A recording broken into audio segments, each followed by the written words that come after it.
So let's welcome our next speaker, Johannes Moerland.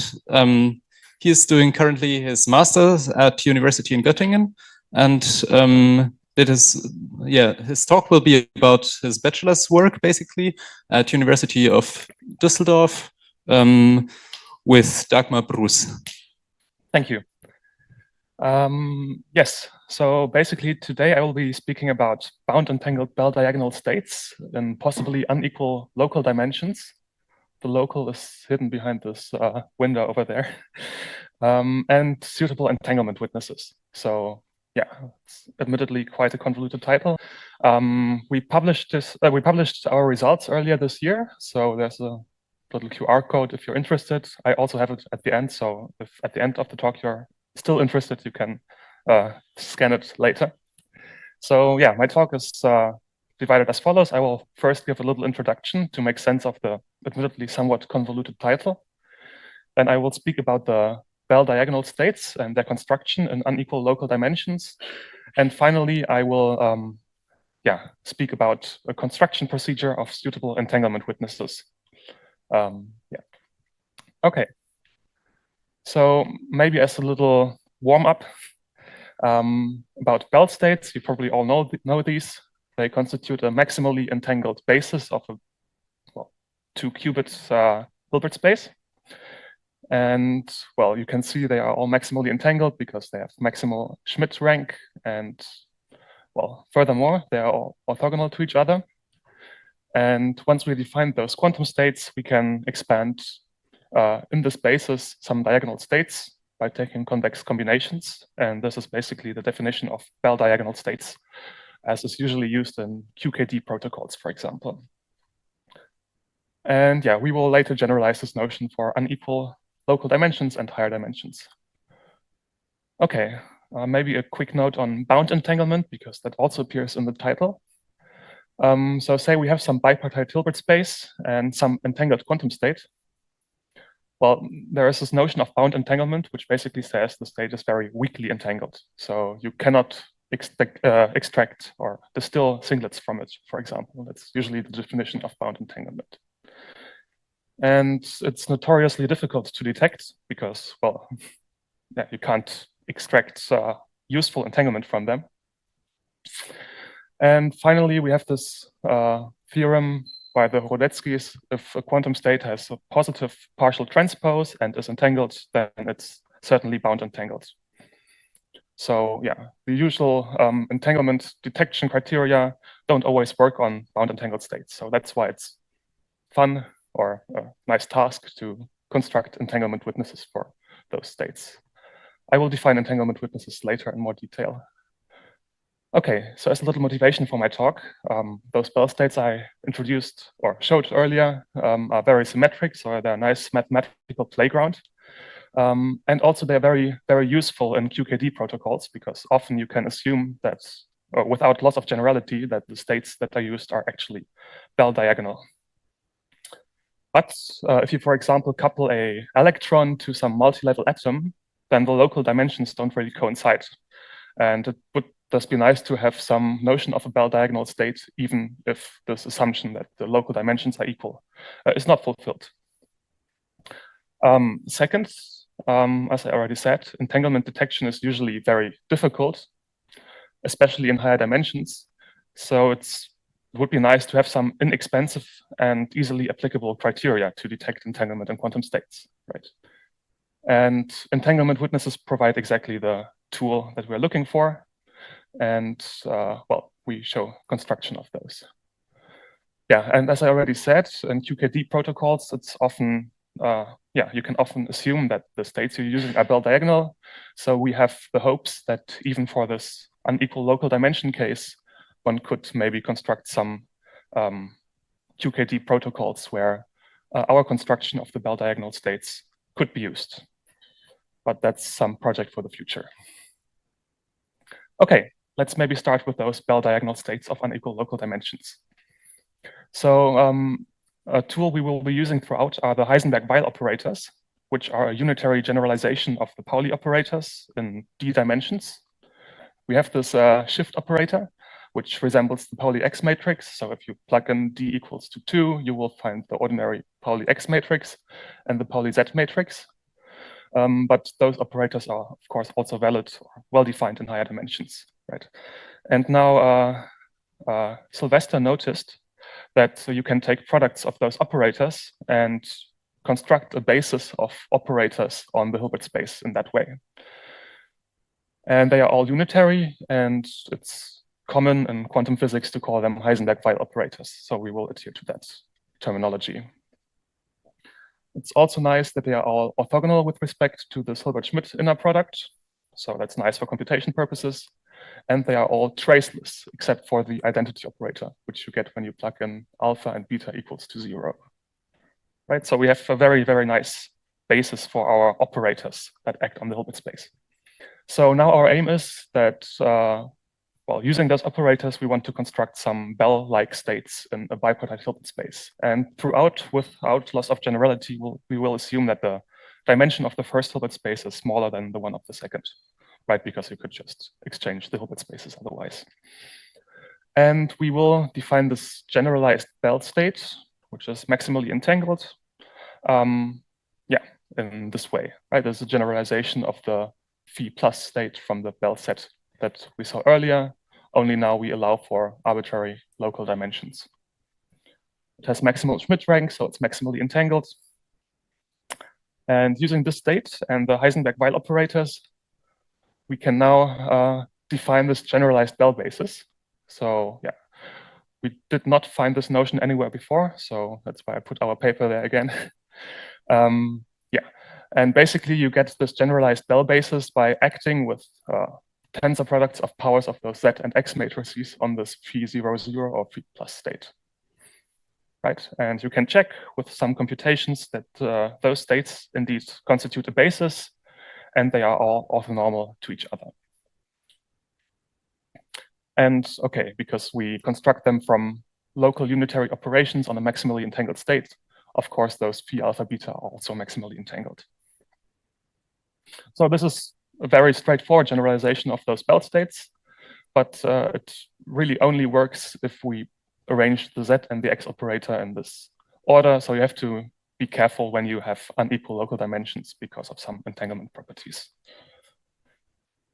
Okay, and now what we did is we also generalized this class of Bell diagonal states by just expanding or taking convex combinations of those generalized Bell states. And this gives us the notion of this Bell diagonal state. Right, so all those Bell diagonal states are parameterized by some probability distribution, which we conveniently arranged in a matrix. We call this P alpha beta. And well, those are the states of interest for the rest of this talk. Bless you. So you can immediately see if we take the distribution to be delta, then we have some maximally entangled state. So we have maximally entangled states as part of the Bell diagonal states. But also if we set all the coefficients equal, we have the identity operator. So we also have the maximally mixed state in the set of Bell diagonal states. And later we will see that we actually find bound entangled states in the set of Bell diagonal states. I will use this abbreviation BDS because it's very cumbersome to always say the whole name of those states. Okay, so now we found that there's a nice alternative representation of those Bell states by defining some modified Z operator, where, well, it's technical, of course, but we use the root of unity corresponding to the second subsystem in the definition of this operator on the first subsystem.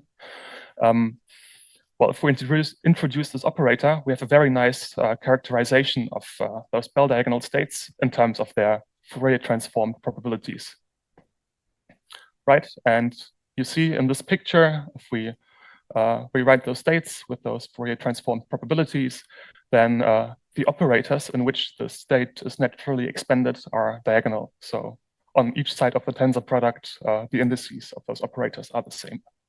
So there's one nice observation that one sees if one is familiar with some entanglement detection criteria. If the local dimensions coincide, then this is actually a so-called Schmidt operator decomposition. And one can directly read off the CCNR value, which stands for computable cross-norm and realignment criterion. And this gives a check whether the state is entangled or not. So if this value exceeds the local dimension, then one does indeed know that the state is entangled. Okay. So this was a nice check, but it only works if the local dimensions coincide. So what we want is some more general notion. So we come to entanglement witnesses now. So maybe a quick reminder, what is an entanglement witness? It is basically some Hermitian operator which has positive expectation value in all separable states, but there exists some entangled state such that it has negative expectation value in this state, right? So we can think of those entanglement witnesses as some kind of parameterization of a hyperplane in the set of all density operators. And the states which have positive expectation value lie here on the left of this hyperplane, right? And the states which are on the right have negative expectation value and are said to be detected by this witness. So you see there are entangled states which are not detected by an entanglement witness. So this state is just a sufficient criterion for entanglement or a necessary criterion for separability, but not the other way around. And well, in theory, or maybe also in practice, if we can construct this observable W, then we can implement this entanglement witness in the lab, because you see this W is a Hermitian operator, so it should correspond to some observable. Okay. So this is very useful, both in computations and in practical implementation. Okay, so the construction that we use for our entanglement witnesses mostly follow a paper by Zabitsky, Scala, and Kruszynski from 2020, where they proved that one can find some bound on the correlation tensor of this density operator, which tells you whether a state is entangled, well, if this bound is exceeded. Right, so we have this correlation tensor, which are the coefficients of the quantum state within this operator basis that we introduced earlier. And in that setting, you can pretty easily compute this correlation tensor, and well, you can multiply it with some matrices, which have some parameters x and y, which will be important later. And then you find this bound on this trace norm of this whole expression. So of course, it's rather technical, but well, if you do the computations, you can find some nice entanglement characterization of the states you consider. Okay. It turns out that this family of separability criteria corresponds exactly to the CCNR criterion that I mentioned earlier if we choose suitable values for x and y. If we set them both equal to 1. We can also set them both equal to 0, and that reproduces a criterion by De Vicente, which was proved in 2007. But it turns out if we take different values for x and y than the ones on the bottom, we find in general a stronger criterion for entanglement. So what we did is we took their criterion and generalized it a bit by allowing for more general operator bases. And we were able to find a more general version of the entanglement witnesses that those authors showed in their papers. And this makes this notion very useful for our well-diagnosed states, as we will see later. So we can construct some entanglement witnesses by using the criterion from before, and the witnesses will be parameterized by some complex isometry U, and those parameters x and y that entered the criterion. So you see the witness also depends on those x and y numbers.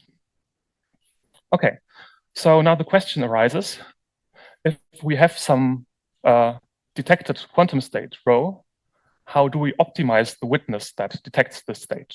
So say you have some state that you want to detect in the lab, how should the witness look like that we want to implement?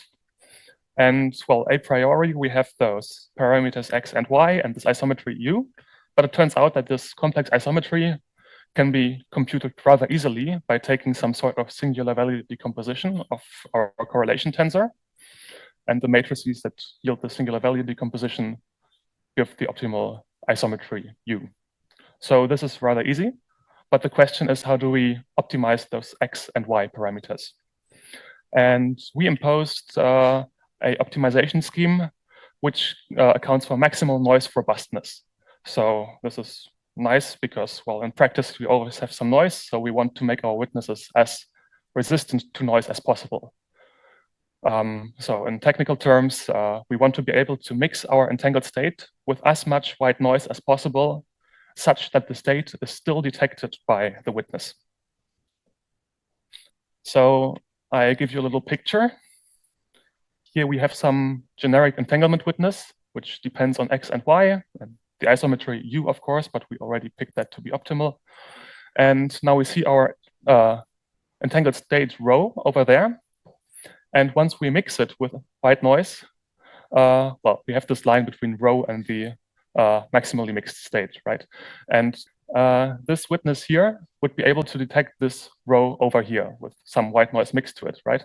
But we would optimally like to be able to detect a state which is further down this line, so mixed with even more white noise.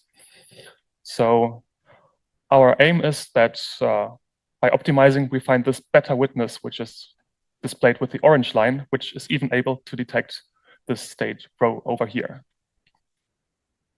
Okay, and now I will show some of the results because sometimes the results can be computed by hand analytically, but oftentimes it's not really feasible to do so. So we do it numerically instead. So it turns out if the local dimensions coincide, then the witnesses are optimal whenever X and Y, the two parameters, are equal, and the witnesses are equivalent to the CCNR criterion, which I mentioned earlier. Right? But if the local dimensions do not coincide, one can construct several states. Here we constructed one which corresponds to this probability matrix, which enters the Bell diagonal state according to this formula. And it turns out that by mixing it with white noise, at some point, the state is indeed has a positive partial transpose, so it's bound entangled. It cannot be detected by the CCNR criterion over here, but rather the optimal values of X and Y lie along this curve, which neither crosses the CCNR nor the de Vicente criterion that I mentioned earlier. So our witnesses can be stronger than CCNR and de Vicente, and they can even detect bound entangled states. Of course, not all bound entangled states, but yes. So we are able to construct a very, very strong class of entanglement witnesses and optimize them according to the state by means of analytical and numerical computations. Okay, so to summarize, what did we do? We constructed those Bell diagonal states in unequal local dimensions. And we constructed and optimized the class of entanglement witnesses to be able to detect those entangled states in both the lab and on paper.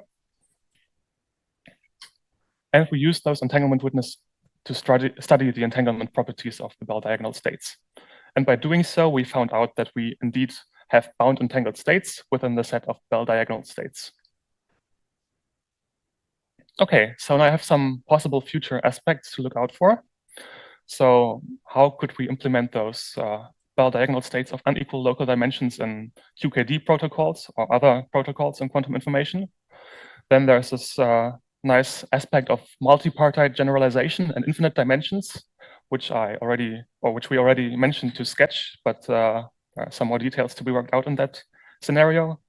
But yeah, those are our ideas of how to further, what to further do with our results. Okay, so this was it for my talk. Again, if you're still interested in the paper, I have the QR code over here, and I am open for questions. Thank you. Yeah, how much does it depend on the noise criterion, the robustness of this entanglement witness? So if you chose maybe a different type of noise, would this would this change the robustness, or is it like so you mean not white noise, but some local noise, for example, or only on one subset of QDIT, of one of the QDITs, and then something like that? Yeah, that's a good question. So I mean, the way we sketched our protocol in general, you could implement that, of course, but we did not do that yet. It's just a different kind of computation, might be more difficult because it's not that symmetric anymore, but it should in general be possible to adapt the protocol accordingly. Just a curiosity. So do you know what's the smallest dimension or dimension pair for which Bell diagonal states existed are PPT bound entangled? Because you show 4 by 6, but do you know smaller one? I think we have a table of some of the states in our paper and existence of those states. It might be that 4 by 6 is the smallest dimension, but I'd have to look up the paper again. Sorry, I don't know that right now. Follow up. Does this table include a way of making these states? Yes, there is some protocol. We did it numerically, and we imposed that all those probability matrices that enter the construction of the states are exactly of this form, that they have either 1 or 0 as an entry, and of course you have to normalize it somehow to get a quantum state, right? But we optimized over those set numerically and found some states which are PPT and still detected by the criterion. One question of mine. So this set of separable states was like a circle in the larger set. But so is it really like a circle, or does it have faces? So my question is kind of in the direction: can you, from multiple entanglement witnesses, build exactly or approximately separability witness or something? Like, can you only separate one-sided or both two-sided? So there is a theorem that for each entangled state you can find an entanglement witness that detects the state in theory. So it's very difficult to construct those in practice, but there should be some entanglement witness. So the key point is, maybe I go back to the picture, that the set of separable states is a convex subset of the convex set of all states. So you should, in theory, be able to plaster entanglement witnesses all around this convex subset to get equivalent, to find necessary and sufficient criteria, right? But it's so difficult to construct that no one does it. Because so you would need many hyperplanes, or what? Yeah. And is there some bound how many you need? I'm not sure on that, but I think infinitely many. Okay, yeah. But I'm not sure, also so you should not take that. Thanks. I can work for that. Okay, then we conclude this talk if there are no more questions. And let's thank the speaker again for answering these questions.